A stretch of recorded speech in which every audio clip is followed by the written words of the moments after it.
Open up the document or look at the flowers I've provided for you. Choose one you like. Now, this same process can be done with just a piece of paper if you have a printed picture of a flower, but digitally we can do it this way. I chose this pansy. I'm going to right-click on this image, copy and paste it. So right-click again to paste. Now I have a copy, so I have the original to always go back to. When I double-click on the image, the black frame shows up with the little drag bars. You need to crop the flower. You must crop down so that you're cutting off on at least 3 sides of those flower petals. Now, once you click somewhere else, that's done. It's been cropped. You can drag it out of the way. Repeat the process. Go back, copy the photo again, paste. Try a different way of cropping down this flower where you cut off at least 3 edges of the flower. When you're done, click in the white space and then you can drag that image around.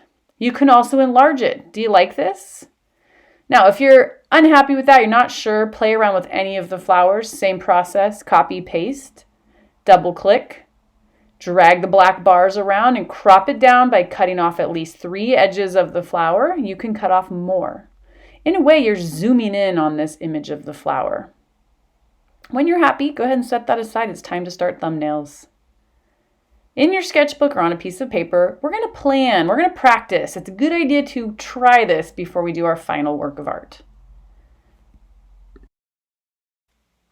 First step, I want you to do a continuous contour line drawing of the flower. This is something that most of you have practiced with me before. Set your pencil on the paper. Very carefully and slowly, just do a contour line drawing of your flower, the full flower. Just get comfortable with it. Can you even draw this flower? If you can't draw this, pick a different flower. So let's give that a try. When you're done with the contour line drawing of the flower on your page, I would like you to give it some quick colored pencil work to just explore where the color can go, how you can work with the colors. Remember, as you work through this project from beginning to the very end, final product, you need to have the image of your flower that you're working on right there next to you, either up on the screen or printed out and sitting next to you on your desk.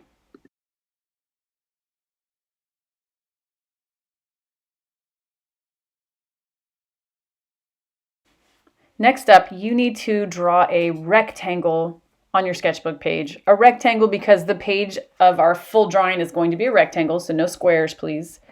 You're going to do one of your thumbnail drawings, one of the close-up cropped images that you've already worked on. You need to draw that now of this flower. So you're comfortable with the flower, but now it's time to do that close-up and see how you do on it. And again, give it a little color when you're done with your contour line drawing.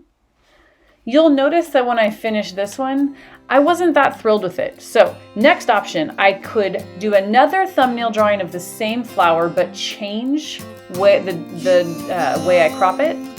Or you can switch flowers and try a different flower at that point, which is what I did. Sail away, kill off the hours. You belong somewhere, you feel free.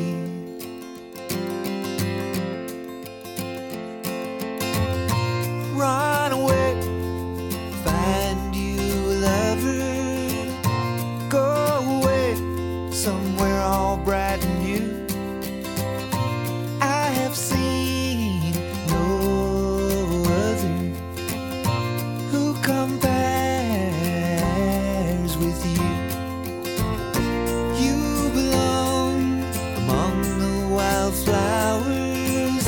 You belong in a boat out at sea. You belong with your love on your arm. You belong somewhere you feel free.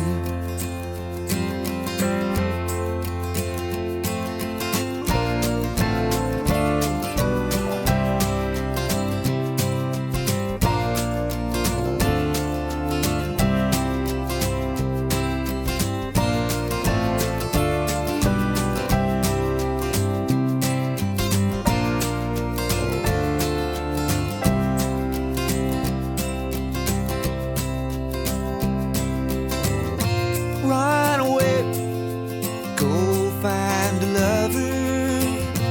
Run away, let your heart be your guide. best of cover